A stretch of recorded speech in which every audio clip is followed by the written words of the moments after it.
say Islam is peace. The 7 billion human beings on this earth, every single one of them has rights. Think.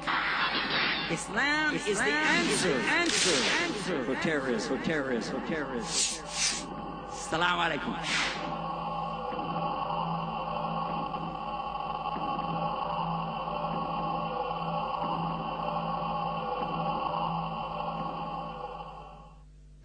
Bismillah, alhamdulillah, wa salatu wa salam ala Rasulullah.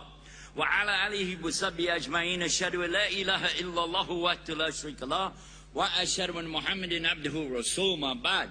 First of all, I want to extend the salams, the greetings of peace, to all of my brothers and sisters here in Bangalore, India, from our country. We have many Muslims, I don't know if you know this, in the United States of America. In fact, many of them came from right here in India. And all of them want to be sure that I give big salams to everybody, so inshallah I'll do that right now. Assalamu alaikum rahmatullah.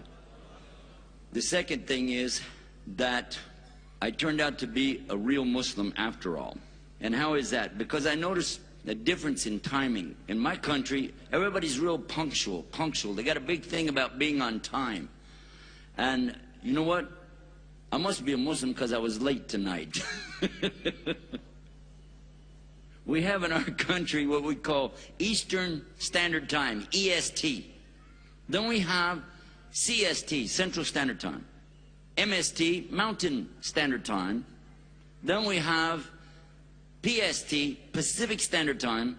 And then we got one for the whole country for the Muslims there. It's called AST, Arabic Standard Time, which is about an hour behind everybody else. In any case, the subject tonight really is a very serious one. So I think it's important for us to pay very close attention to this subject. The subject is about Islam versus terrorism. Usually I see them right on the banners that will say Islam and terrorism, but I want you to be sure you understand versus terrorism. When there's going to be a fight or some kind of a bout, a boxer is going to come to town and they're going to fight it out, they put the name of one and then VS and then the name of the other one. This will be, for instance, Folsom versus Shylock. And that means these two are fighting against each other. So this is why I want to say Islam versus terrorism, because certainly one fights the other. In our country, there is a very big misconception about Islam versus terrorism. I'm sure that there's a certain amount of that all over the world because of the tremendous hype that is being received everywhere through the media. And so the first thing to do is talk about the media. Media is a way of communicating ideas and information. And it's a very important thing for all of us. This is something that's been going on since human beings knew how to speak, is for people to go into places and share information from other places. This is not new at all. As a matter of fact, that's how Islam spread, exactly through media. Versus the sword, meaning Islam didn't spread by a sword. It spread by media. Media or stories is called hadith. All right? In Islam, we have a science of media or hadith, and it helps us to determine whether or not the information being presented to us is accurate. For instance, if someone says to me that Abdullah said to Abdurrahman, and he said to Aisha, and she said to Sheikh Jafar, and Sheikh Jafar said to me, the only person you're looking at is me. How do you know I'm telling the truth? Well, wait a minute, hold on. Sheikh Jafar's sitting right there, and you saw him just say something to me a minute ago, so maybe it could be possible. The other people are not here. The only way we'd be able to check that out now is to ask him, what is the veracity of Aisha, the one who told it to him? Do you know Aisha? And if he said, well, not really, then how valuable would that information be? Likewise, if we ask Aisha, if she's here, we said to her, what about Abdurrahman and Abdullah? And if she says, I don't know who they are, or I just met them yesterday, then what is the value of this hadith or media? Pretty much nothing. Okay? But for sure, you want to check out the one who's talking to you. And if you find that this man is given to prevarication, meaning he lies, then what's the value of anything he says? All right? So this is how we should be today, as Allah subhanahu wa ta'ala warns us in the Quran, in Surah Al-Hujurat, chapter 49 of the Quran. Allah is very clear on this subject. He warns us, it's in 49 verse 6. O you who believe, Ya ayyuhalladhina amanu, if a fasik, and this is a disobedient person or liar, comes to you with information or news, then you have to ascertain the veracity or attest to it to find out if it's real. Unless you find yourself harming people in ignorance, and afterwards you will regret what you have done. Now I want you to think, the next time somebody tells you something, who are they? Who is the one speaking to you? If it's in a newspaper, who is the journalist? If it's on television, who are these people? And then, who are their sponsors? Who are the ones having them say these words? Are they saying all of the truth or just what fits in a 5-minute segment? Are they prejudiced? In my country, we have some people that are prejudiced. Meaning, they like themselves so much, the group they don't like, they will lie on them. Even if it's not true, they say it anyway because, oh well, they're African American, so we'll say this about them. So, I don't know, do you have prejudice here in India? Does people ever do that? Okay. So the first thing to do is realize, if you know for sure they've lied about something else, throw everything they say. If what they say is questionable, or maybe not all of the truth, then at least think about what you're hearing. But for sure, if you know something to be the opposite, if they tell you it's light outside right now, what do you consider that? Are you going to consider the obvious, or are you going to try to say, well, maybe they meant, you know, it's almost light, or maybe they meant there's lights over there somewhere, or, you know, let's be realistic. Tell it like it is, okay? That's the first part. The next part deals with what some people do. Some people do bad things in the United States of America. But does that make everybody in the United States of America a bad person? Some people do bad things right here in Bangalore, India. But does that mean everybody here is bad? And often, just as when I was in Pakistan, the residents will speak harshly about themselves without realizing it. And say things like, everybody here in my country is corrupt. There's nothing but corruption. There's no honest people. And you say, really?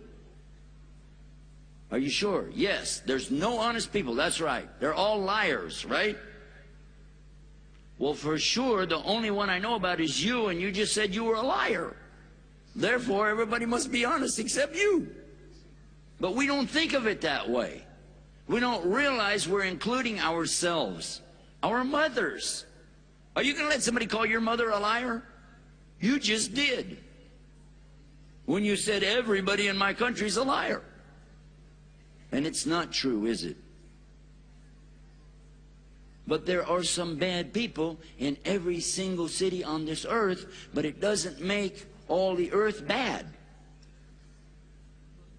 Likewise, there are some people who call themselves Muslim, and they do some bad things, but that has nothing to do with Islam. So now let's find out right now and right here exactly what is Islam versus terrorism. I'll begin with the word Islam itself. We have an internet website at islamtomorrow.com, ISLAMTOMORROW.com. We broadcast through the internet 24 hours a day. You can go there and listen to our programming 24 hours a day, islamtomorrow.com. We have another internet website called Islam Always, and another one, Islam Yesterday. And I'm thinking about getting one called Islam Forever and Ever, Ameen. But anyway, our websites are open 24 hours a day, and there's plenty of free parking. Now I want to come back to our subject. We're talking about Islam versus terrorism. The first word, Islam, needs to be understood in the language that it comes from, Filagu Arabiya. In the Arabic language, Islam comes from this root, salama. And from this, many words come. And Islam is one that contains other words in it. Often I hear Muslims say, Islam is peace. However, Islam is more than peace. It contains 4 other beautiful words that equal the real peace. First of all, there is surrender. Like when somebody comes in with guns and they tell you, give up. You give up. I surrender. That's the first word. Second word, submit. This is when you're going to sign an agreement and you're going to do what it says. It's called the Shahada. The third word is obey. That means you're going to do what you said you would do when you signed the paper. And then the next word is sincerity. It means that you're going to do what you said you were going to do, and you're going to do it because you know you should, whether anybody knows it or not, and whether anybody likes it or not. You're sincerely going to do what you said. And then finally, you do it in peace. And then you receive peace from As-Salam. And that's the name of Allah, the peace. So it means a peace between you and your Creator and Sustainer. And it means a peace inside of you and a peace around you, no matter what's happening, because you know this is from your Lord. It does not mean peace in the Middle East, although that is a big goal and desire of all of us as Muslims. It does not mean peace on earth, goodwill to men, something that's said very frequently at Christmas time, like now. But we would like to see that as well. But for sure, Islam is about the relationship of a human being and their Lord. The second word I want to talk about, the verses, in this corner, weighing 240 pounds, the other word called terrorism. Okay? What is terrorism? What is it? Of course, it comes from the word terror. What is terror? Check it out in your dictionary. It's not a good word, is it? Terror. It's to put fear into something. A terror is even more than fear. Fear, you're afraid of something. Terror is when it is beyond normal fear. Beyond normal fear. A terror of something. Okay? Now, did either of those words sound like they match? Islam, terrorism. Does it fit? Linguistically, you have to say, no, these don't fit. Next, let's look at the teachings of Islam about accepting something once it's established. You've established something, you move to the next, and the next, and the next. Once you establish in your mind, with no doubt, there is a God. There's no doubt in your mind there's a God. And most of the people on this earth today do believe that there is a God. They have a different perception, but the majority of all the earth-bound, air-breathing mammals called human beings except that there really is a God that created them and takes care of them. Okay? But once you accept that there's a God, then you accept that this Quran could only have come from that God. And in this Quran, it clearly states that you are not a believer until you have made Muhammad sallallahu alaihi wasallam as a judge in the matters where you in dispute. Once you've understood that, and by the way, if you want the reference, that's chapter 4, verse 65. An-Nisa, verse 65. Once you've established in your mind that Muhammad sallallahu alaihi wasallam is in fact the one who brought this Quran from his Lord, you don't have any option in the matter. You take it and you buy it wholesale, complete, and sami'na wa atana. We hear and we obey. Now, that is the concept being used to say Muslims will do anything. Well, we will. That's true. If that's the accusation, guilty. If you're saying we'll do anything that our Lord has ordered us to do, we'll sure try. So if that's your accusation, then yes, guilty. Guilty of absolutely following what our Lord has ordered us to do. Otherwise, we wouldn't be a believer. But the next thing some very evil people have done, regardless if they call themselves Muslim or Christian or atheist, it's a very evil thing when you lie against Allah and His Messenger. Because clearly Allah says in the Quran, hated to Allah is that you lie, you say what you don't do, that you prevaricate, that you misrepresent something. It's not acceptable. Many of the articles being written against Islam quote one part of a verse and then mistranslate it, corrupt it, twist it, take it totally out of context, or use translators' mistakes. But I'm going to share with you that having been a Christian for nearly 50 years, a very dedicated Christian, very much loving the Lord, I very much still to this minute love Jesus the Christ, because that tells us right in here, this is confirmation of Jesus is right here. I have no doubt in my mind, after studying this in the Arabic text, that there is anything in Islam that would underwrite acts of terrorism.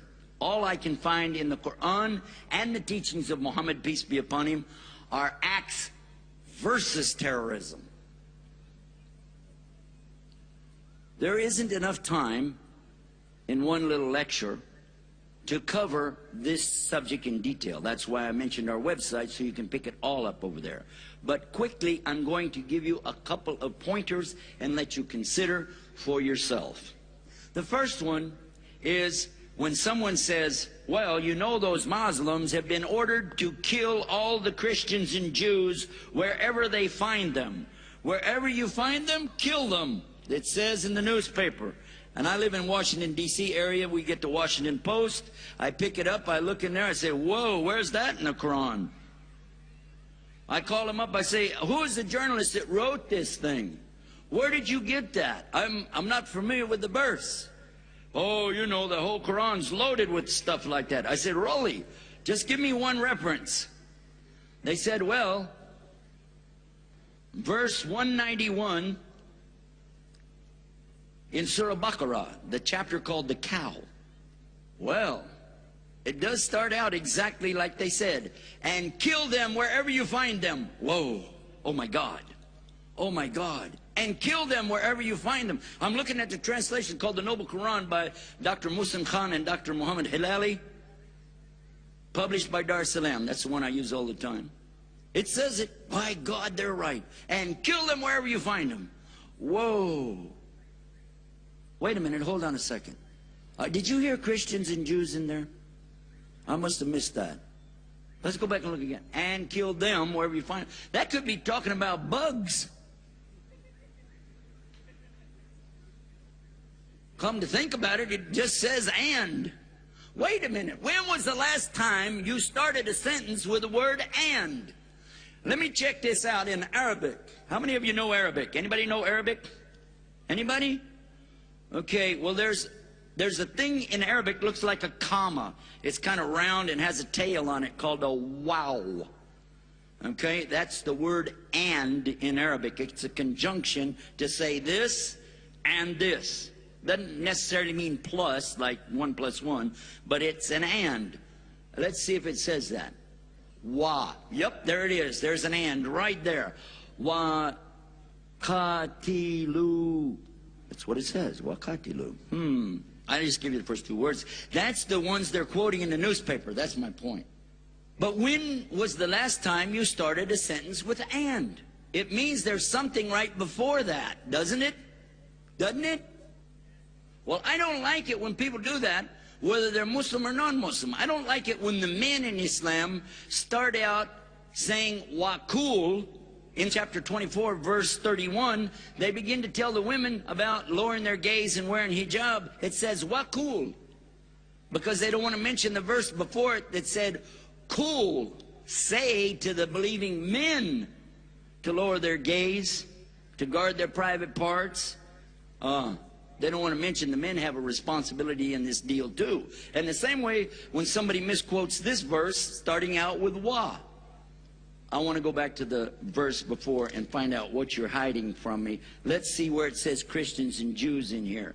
What it says is they're asking you, Muhammad, about the new moons. Maybe I'm supposed to kill the moon. And they ask you, Muhammad, about the new moons. Say, these are the signs to mark the fixed periods of time for mankind and for the pilgrimage, the Hajj. Am I supposed to kill all the Hajjis?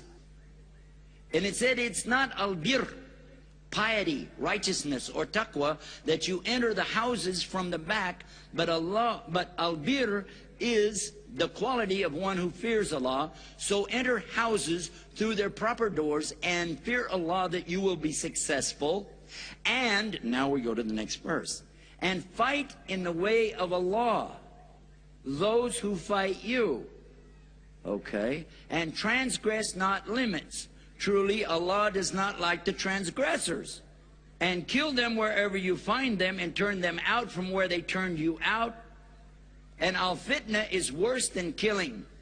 And don't fight them at Masjid al-Haram unless they first fight you there. But if they attack you, then kill them. Such is the payback for the disbelievers. Did you hear Christian or Jew in there somewhere? I'll read it again if somebody thought I said Christian. Did you hear that? The people that I heard referred to in English, it's talking about transgressors. Those who fight you. So it's retaliation, yes or no? It has limits, yes or no? Don't fight them. Only except when they're fighting you, and turn them out from where they turned you out. Do you remember any story about Jews and Christians turning Muslims out of somewhere? No.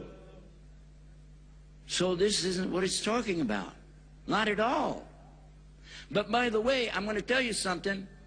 With 50 years experience as a Christian, I heard a lot of preachers do exactly the same thing with the Bible. Take a verse, take the part out they like, make a whole sermon out of it. Nobody ever heard that before. Sometimes they have to add a word in and take a word out, like Jews and Christians. This verse came at a time when the Muslims had already suffered for years of not being able to retaliate against oppression and transgression, called dhulm, and fitna, meaning trials and tribulations. No one had to teach these Arabs 1,400 years ago how to fight. Nobody had to tell them how to fight. Arabs know how to fight. Even today, I think they're born with a rock in their hand, okay? They know how to fight. In fact, Islam came to teach them how to stay within the confines of Islam. Islam is based really on a concept that's beautiful balance called rights and limitations. All we hear about today is rights, rights, rights. What about the limits? There's no limits to the rights. If you give one person all the rights he wants, he can take everybody else's rights away from him. So there has to be a limit, yes or no? A balance, yes or no? Okay, cool. moving forward. This idea of rights and limitations is introduced very beautifully with this verse, these three verses actually in the Quran. It's also understood when you know the story that the Arabs had been, before Islam, very ignorant, fighting all the time. I'll tell you one story only, because there's not enough time. One story, there was a camel race. At the end of the race, the tribe that lost to the other tribes, one of the boys picks up a rock and throws it at the camel. When he did, it killed the camel. So the boy that has this camel became upset, wants to kill their camel or kill the boy. So a war starts between the two tribes, and they're going after each other. Boom, boom, boom, bang, bang, bang. How many years did they fight the war of the camel? 40 years. Killing each other in a tribal feud over a race. You didn't have to tell Arabs how to fight. But when they entered Islam, they were forbidden to go out and aggressively pursue those who were persecuting them. They were only allowed self-defense. So I want to share with you, jihad does not mean self-defense. It's more than that. Self-defense is always there. Somebody come up and slap you, you can hold yourself off. But to retaliate back, this was held back until these verses came. For 13 years, the Muslims were very restricted in what they could do physically. They had to tolerate, endure, and learn a word called sabr, patience. The Prophet ﷺ was the epitome of patience in a human being. He was very patient. And one time, there was a lot of aggression and oppression, physical abuse against the Muslims right in front of the Kaaba in Mecca. And one of the companions went to the Prophet Muhammad ﷺ and complained and asked him, please pray to your Lord, make dua that Allah will take this off of us, etc., etc. And he didn't do it. In fact, he turned to him and he said, oh, so-and-so, don't you know that all of the prophets before us, they had these experiences? And actually, the people before us had worse experiences. And he was talking about the people before us, how the people before us had to endure the same kinds of things in the first years after Jesus had left the earth. Peace be upon him. He mentioned, the Prophet Muhammad ﷺ mentioned that they were tortured in horrible ways. They had their skin combed off of them with an iron comb. They were boiled like you boil a potato. They were cut in half. They put a saw in their skull and cut them in half.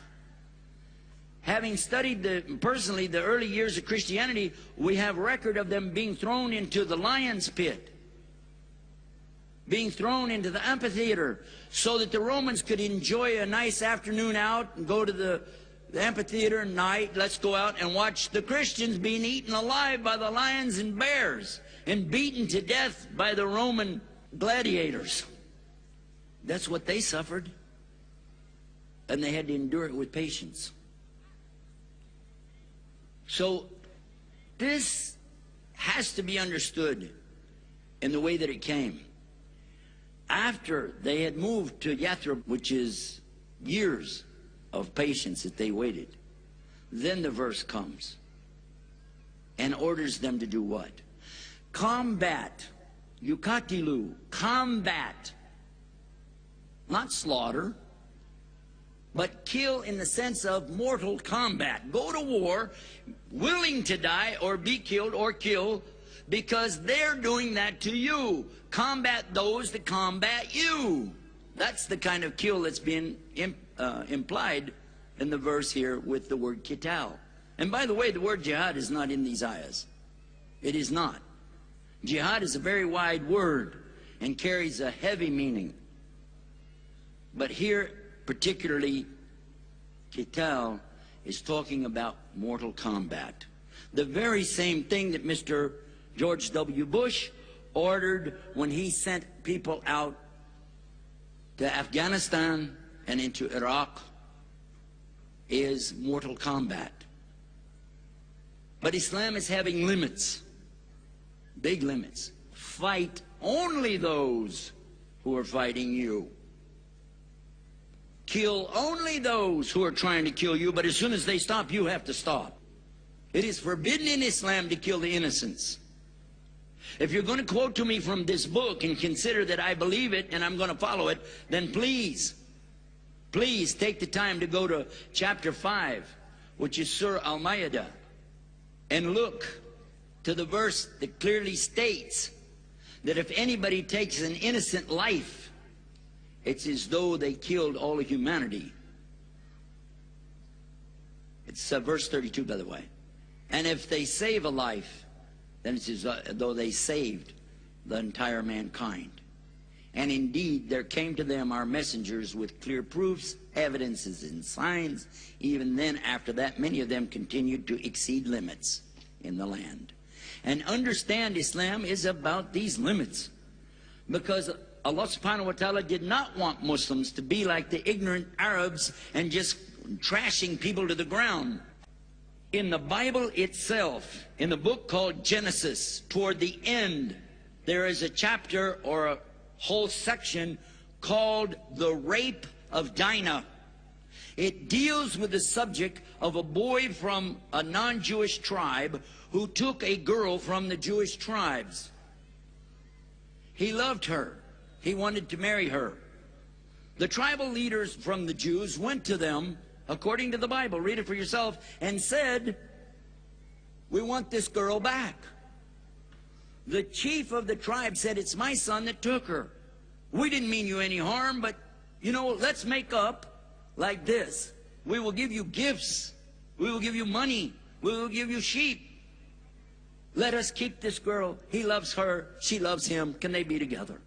They said, "No, we're coming back." So they came back with their tribes. The Jewish tribes were ready to fight. But then they realized, oh my God, look at how many there are of the other people. They were huge in number. So when they realized they were outnumbered, they made another conference between them. They sat together and they said, "Listen, we got to work this out. We want the girl back." The tribal leader said, "Listen, we're willing to do this, whatever it would take to satisfy you." They said, "We can't let her be married to him because he's not Jewish, not from us." Said, "Okay, we're ready to accept your religion. We're ready to accept your religion, whatever it takes.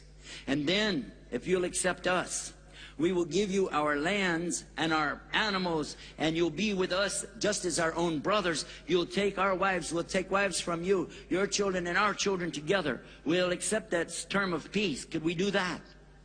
It says in the Bible the Jews agreed to that based on one thing: you'll have to be circumcised, khatan, same as we do today as Muslims. The men have to remove the foreflesh of the private part, and that's what it says real clear in the Bible. You do that, and then it'll be hunky-dory. We'll go for it. That's Texas translation, by the way.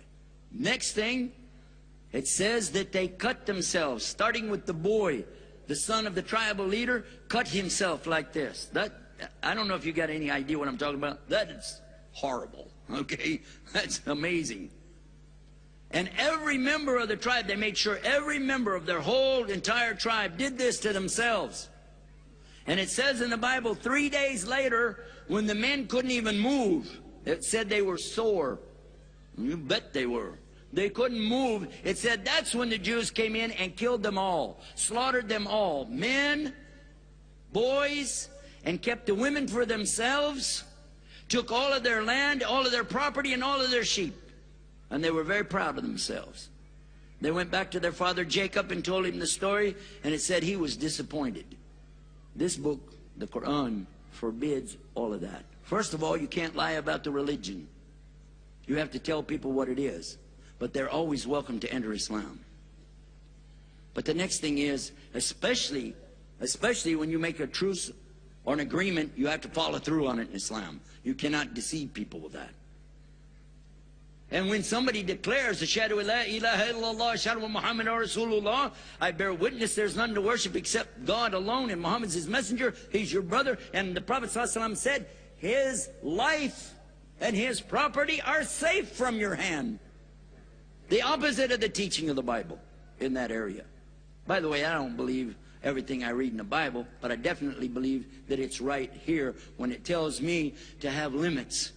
Not to go in and kill all the boys and men. Not to go in and steal all the women and rape them. Killing babies even. Stealing their land after you made a promise with them. And this is what Allah is forbidding right here.